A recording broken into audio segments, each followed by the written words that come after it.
नमस्कार, आप देख रहे हैं न्यूज 18 बिहार झारखंड। मैं हूं आपके साथ रुचिका राज।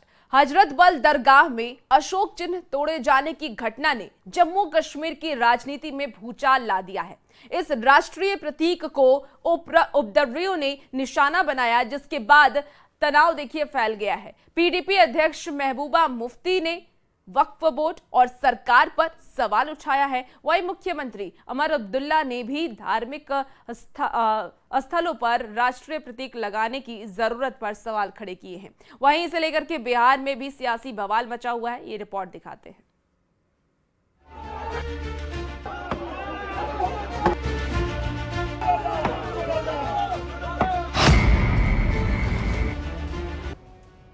हजरत बल दरगाह में 3 दिन पहले लगाए गए शिलालेख पर कुछ उपद्रवियों ने राष्ट्रीय प्रतीक अशोक चिन्ह तोड़ दिया। घटना के बाद इलाके में तनाव फैल गया और पुलिस ने तुरंत कार्रवाई शुरू कर दी, जिसके बाद पुलिस ने शिलालेख तोड़ने वालों की पहचान कर ली और दोषियों के खिलाफ सख्त कार्रवाई करने का आश्वासन दिया।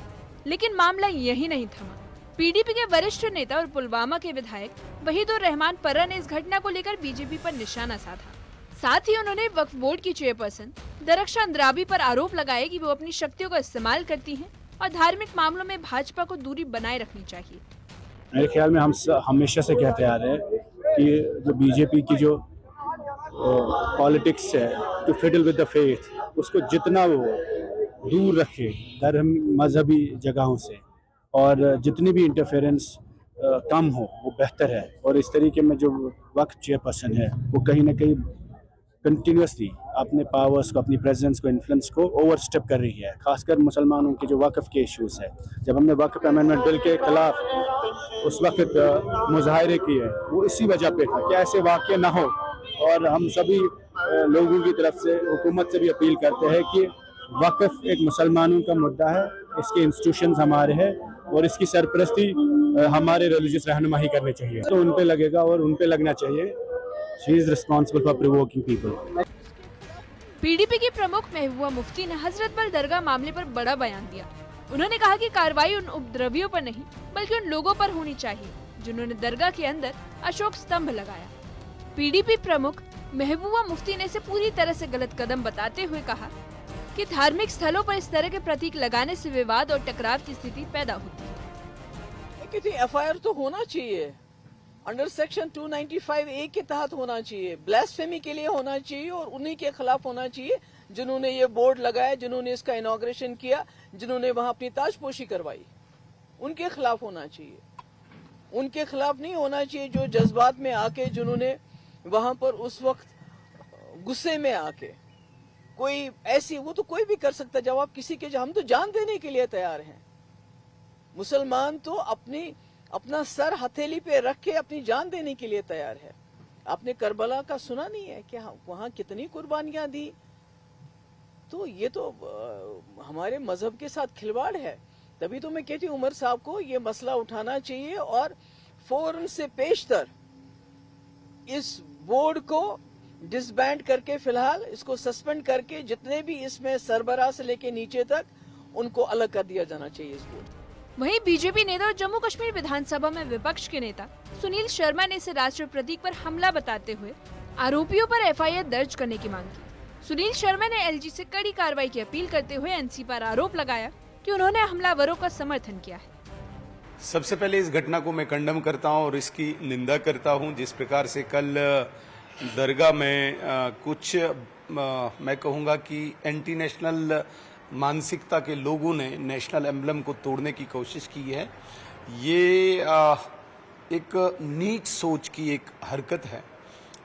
जिस प्रकार से उन लोगों ने पर्टिकुलरली निशाना बनाया नेशनल एम्बलम को, मैं स्पष्ट करना चाहता हूं कि नेशनल एम्बलम जो है वो भारतीय सॉवरेंटी, इंटीग्रिटी और यूनिटी का एक प्रतीक है। वो किसी धर्म को आइडेंटिफाई नहीं करता है, वो किसी धर्म का संकेत नहीं है।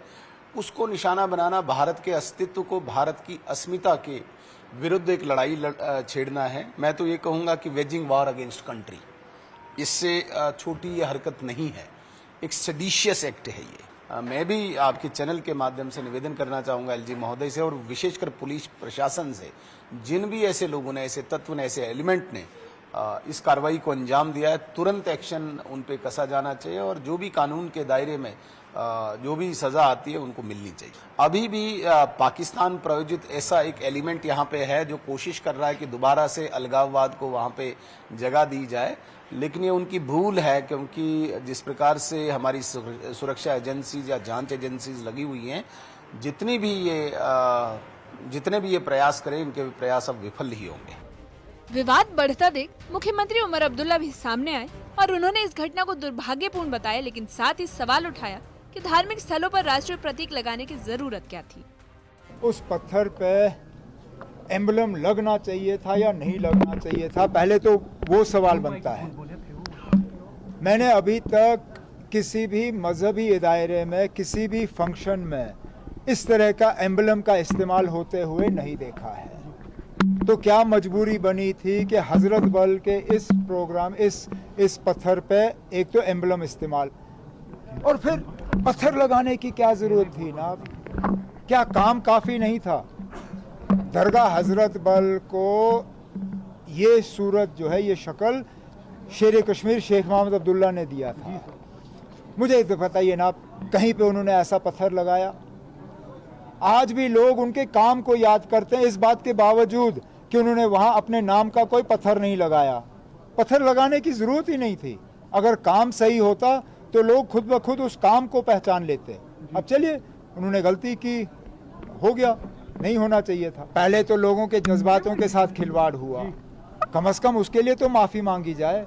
ये कहे कि ना हाँ जी हमसे गलती हुई, पत्थर पे ये होना नहीं चाहिए था, किसी ने नहीं किया। आप बाकी जो मजहबी दायरों में फंक्शन होते हैं जहां इस तरह के पत्थर लगते हैं, आप गूगल करके निकाल के देखिए, कहीं पे भी ये सरकारी एम्बलम जो है इस्तेमाल नहीं होता। सरकारी एम्बलम सिर्फ और सिर्फ सरकारी फंक्शनों में इस्तेमाल होता है। मस्जिद जो है, दरगाह, मंदिर, गुरुद्वारा, ये सरकारी दायरे नहीं है, ये मजहबी दायरे होते हैं। मजहबी दायरों में सरकारी एम्बलम इस्तेमाल नहीं होते। पीडीपी प्रमुख महबूबा मुफ्ती और मुख्यमंत्री उमर अब्दुल्ला के बयानों पर वक्फ बोर्ड की चेयरपर्सन दरख्शां अंद्राबी ने पलटवार किया। उन्होंने कहा कि कभी कभी जलन की वजह से ऐसे बयान सामने आते हैं। साथ ही महबूबा मुफ्ती को उन्होंने गंभीरता से लेने से इनकार कर दिया और साफ कर दिया कि बोर्ड जहां है, जैसा है, वैसा ही रहेगा।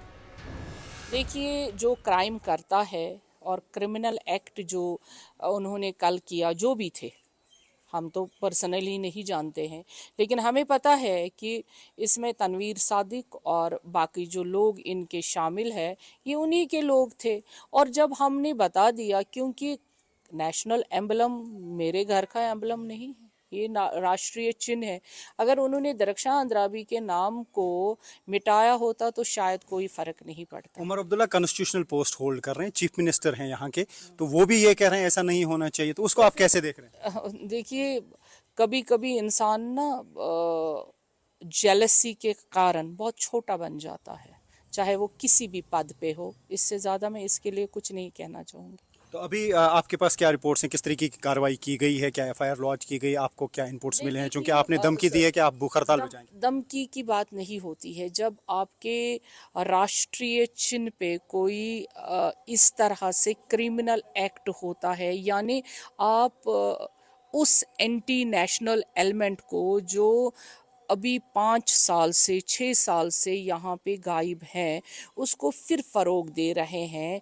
यानी ये जो नेशनल एलिमेंट फिर से यहाँ सर उठा रहे हैं, ये पहले भी नेशनल कॉन्फ्रेंस के गुंडे थे, अभी भी हैं और कल भी, तब तक जब तक इस एलिमेंट को फिर से हम ख़त्म नहीं करेंगे। हमारी सरकार है, हमारा यहाँ पे लॉ है, लॉ के अंडर जो भी क्राइम होता है उसकी अपनी एक सज़ा होती है। तो महबूबा मुफ्ती ने भी स्टेटमेंट दिया है और कहा है कि रिलीजियस सेंटिमेंट हर्ट हुए हैं ज़ायरीन के, उसका क्या जवाब देंगे?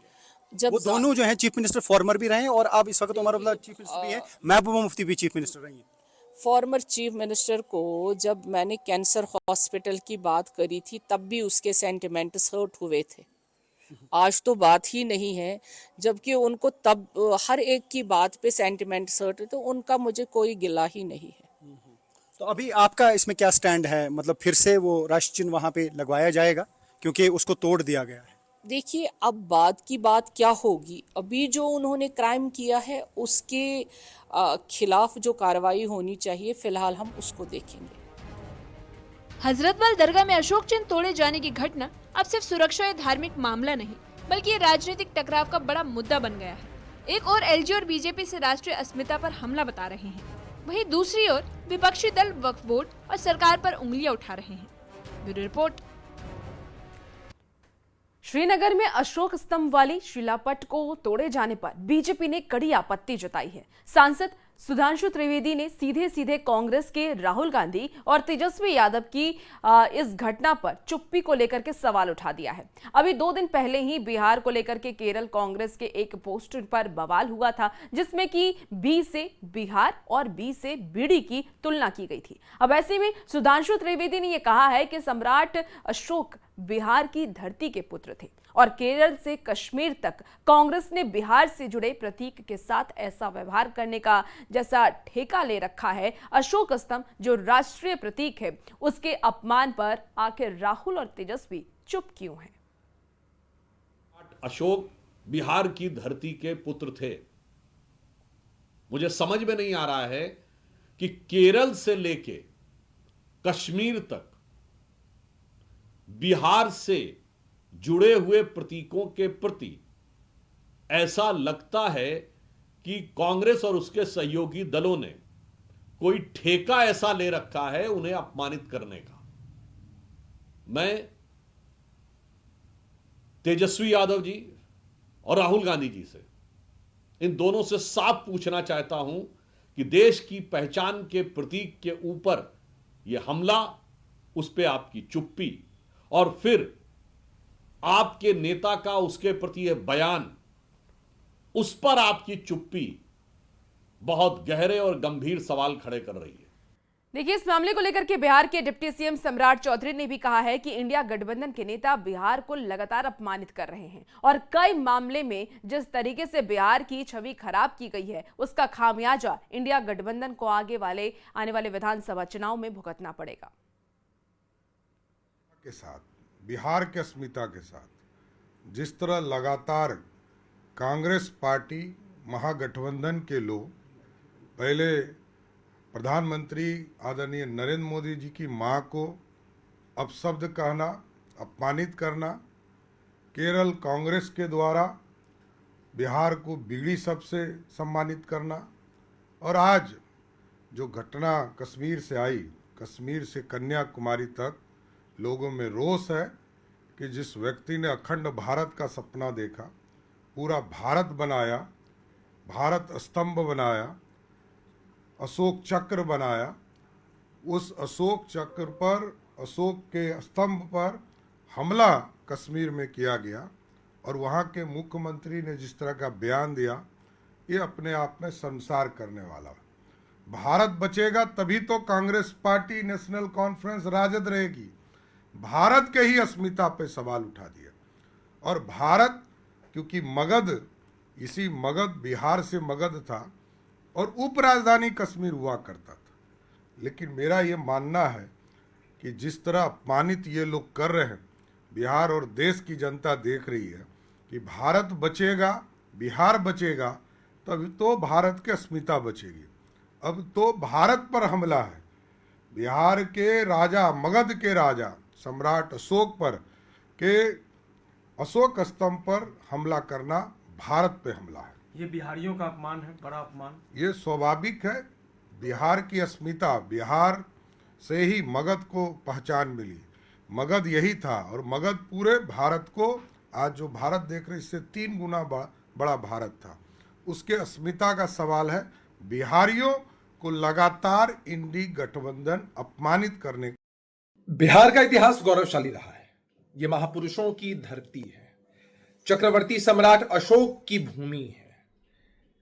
एक से एक महापुरुषों ने यहां जन्म लिया और उनकी गाथा अमर रही है। लेकिन सबसे दुर्भाग्यपूर्ण तब लगता है जब इन महापुरुषों का अपमान होता है और हमारे विपक्षी मौन रहते हैं। हजरत बल दरगाह में जिस तरह से तोड़फोड़ की घटना हुई है, ये काबिल मुजम्मत है। इसकी जितनी भी निंदा की जाए कम है।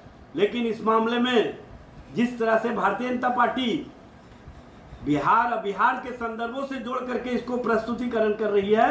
और जब भारत के प्रतीक चिन्ह अशोक स्तंभ को बिहार के मामले से जोड़ करके प्रस्तुत किया जा रहा है, तो इससे ही स्पष्ट होता है कि कहीं ना कहीं इसमें साजिश हुई है।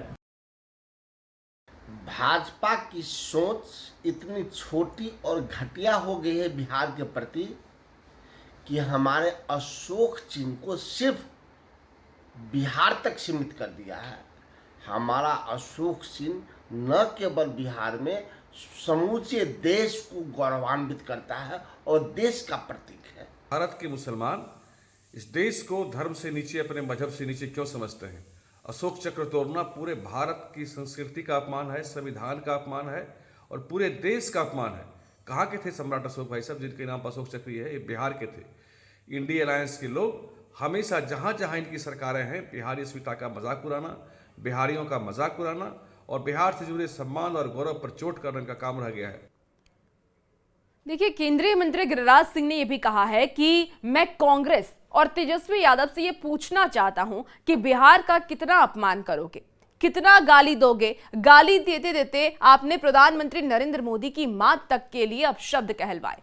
अशोक स्तंभ सिर्फ अशोक स्तंभ नहीं, उससे भारत की भावना, भारत की संविधान की भावना और बाबा साहेब अंबेडकर की आत्मा जुड़ी हुई है।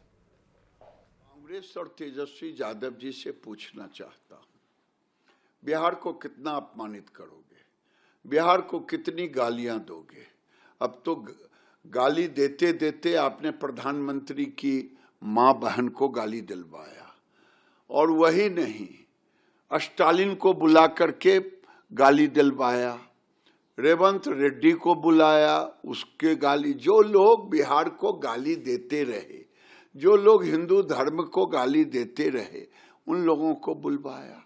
अब जम्मू कश्मीर में अशोक स्तंभ, ये अशोक स्तंभ केवल अशोक स्तंभ नहीं है, भारत की भावना उसमें जुड़ी है, भारत के संविधान की आत्मा जुड़ी हुई है, बाबा साहेब अंबेडकर की आत्मा उसमें। अशोक स्तंभ जो है वो इस देश का प्रतीक है और उसको कोई खंडित करने वाले बिल्कुल वो दंडित। क्या लगता है कि सर अब जम्मू कश्मीर के मुख्यमंत्री उमर अब्दुल्ला वहाँ के माननीय मुख्यमंत्री हैं, आपकी जिम्मेवारी भी बनती है ऐसे सवाल पर जो संवेदनशील सवाल है, समाज में तनाव नहीं फैले, तो ऐसे सवाल पर राजनीतिक प्रतिक्रिया देने से बेहतर है कि सामाजिक सौहार्द को बरकरार रखिए। हजरत बल दरगाह में तोड़फोड़ को लेकर के पुलिस ने एक्शन लेना शुरू कर दिया है। अशोक स्तंभ का अपमान और अटैक करने वाले 26 लोगों की पहचान की जा चुकी है, जिसके बाद पुलिस ने इन 26 लोगों को हिरासत में ले लिया है। दरअसल ये विवाद हजरत बल दरगाह में लगे शिलालेख को लेकर के शुरू हुआ था, जिसमें अशोक स्तंभ बना हुआ था और इस शिलालेख को लेकर के ये पूरा विवाद देखिए शुरू हुआ। शिलालेख के लगने के बाद लोगों ने इसका विरोध किया, अशोक स्तंभ पर अटैक कर दिया।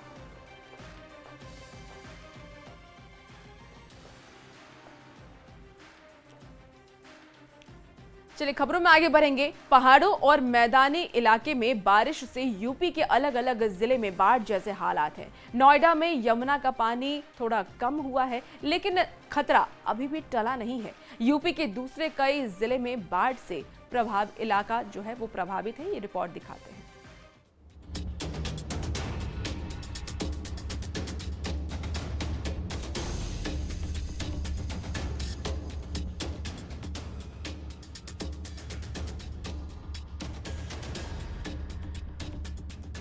पहाड़ी क्षेत्रों में भारी बारिश होने से यमुना का पानी मैदानों में तबाही ला रहा है।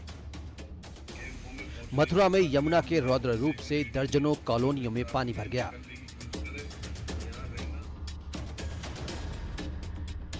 पिछले 3 दिनों से यमुना का जलस्तर लगातार खतरे के निशान के ऊपर चल रहा है। प्रशासन पूरी तरह अलर्ट मोड पर है।